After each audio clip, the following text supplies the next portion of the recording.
Hello, beautiful friends. Today is an exciting day, just like every single day.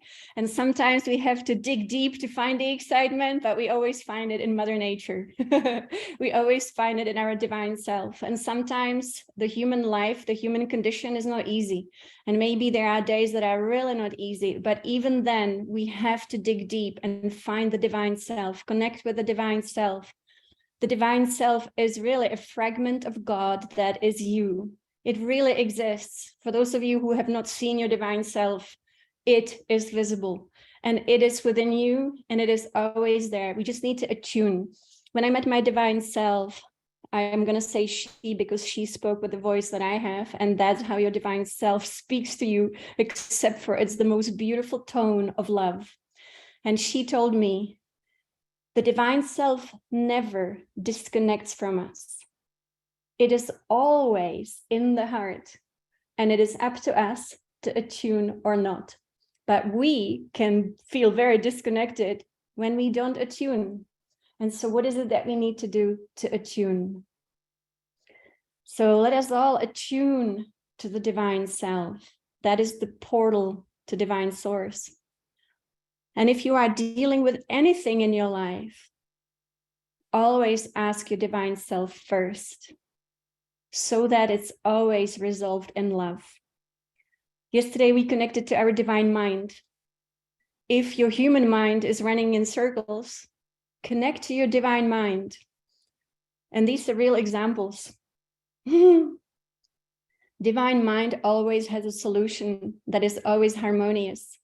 Our life is always a result of many things. And so sometimes the results are not so good. But everything that is happening is always happening for us, never to us. I learned this from Divine Mother. And it can be, something from a past life. We forgot all about it, but here it is in our face. And then how do we face it? We face it first with a thank you. Thank you. All that is happening for me. But I can always react with my divine mind and with my divine love. And if I tap into divine mind, if I tap into divine love, surely the results will be great. Happy birthday. I love it. All the beautiful reasons to celebrate every day is all the birthdays. How wonderful. How wonderful. The divine self is excited.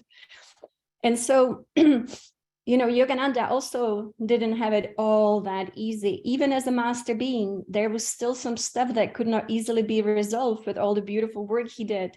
And so he also had to face a conflict. And it was a painful conflict. If you've seen the movie Awake, I think that's what it's called, on Gaia, about Yogananda, it was his best friend who actually was harming him in a way, right? Causing really, I would say, heartache.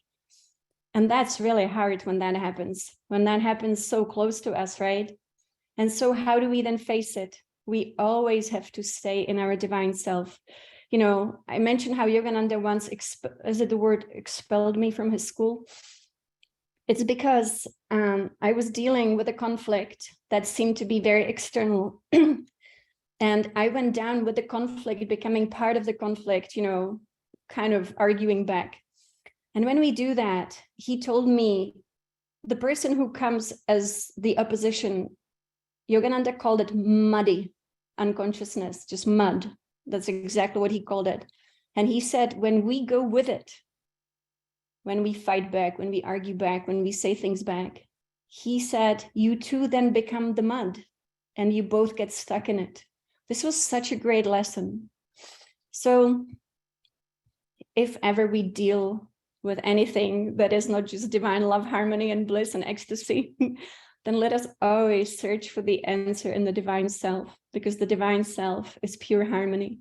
And we are harmonizing ourselves, we are harmonizing our lives, we are harmonizing collective consciousness. All is becoming harmony, because as God said to Yogananda, for example, harmony is the altar of God.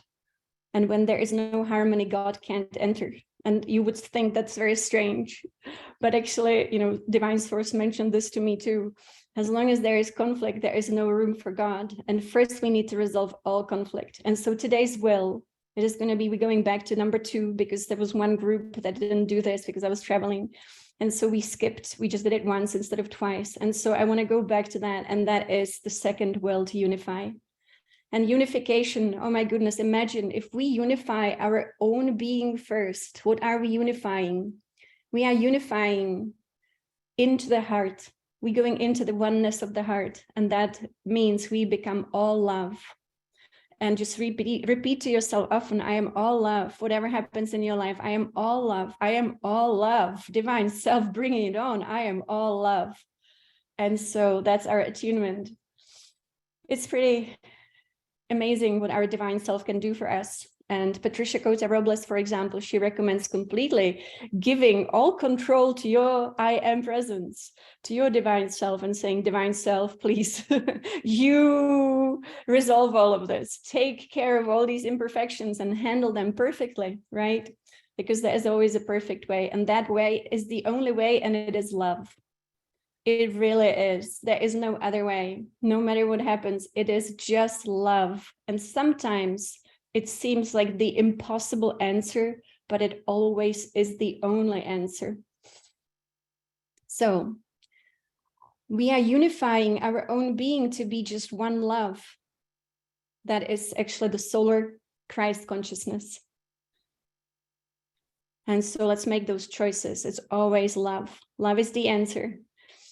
And so if someone in your field is in deep unconsciousness and creates, of course, the pain and suffering that unconsciousness creates, you always still have the choice to be all love, but you also have the choice to remove yourself from the situation, because Yogananda did that too. And I know if you know, I didn't used to read his books because I wanted to learn from him first. I wanted to learn everything that he was wanting to share with me first.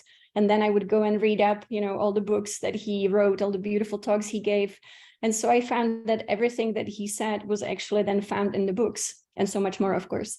But he also, there was a time when he just would not allow anyone in his field who was not in their divine love. So he called it moods. If a person had moods, let's call it bad mood, then he would not want that person in his field, because it's irresponsible. It is irresponsible to be in a bad mood, because what happens? We are miscreating. We are then miscreating. But there are people, I know some, and when I know the behavior of very unconscious people, like, oh my gosh, like, but one day they will wake up and then they will be wonderful and loving too. But again, in every single one of us is the treasure, but for some people it's very deeply hidden. And some people already unveiled the treasure. And so I say, don't waste your energy, just like Yogananda did not. Be in the presence of good company.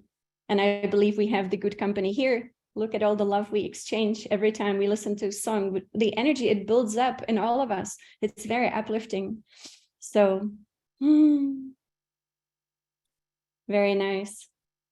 Yes, and so it's all love. And so today, let us go into this beautiful unifying will. And last night, it was so amazing. I don't know if you guys meditated in the middle of the night. I couldn't sleep again, so I was just listening to Orin, the entire Increasing Your Inner Light album. And in the ethers, what was visible was really the magnificent geometries of our divine source, really just looking at us so clearly. And very often this is visible as a 6-pointed star within a circle. So if you see in your third eye, the 6-pointed star within a circle, that is really, you would say, divine source looking at you, looking at all of us here. So pretty incredible. And so let us go into this beautiful meditation. And then tomorrow we'll be meeting again, the typical times, 11 a.m. Pacific, 5 p.m. Pacific. So I'm going to stop recording.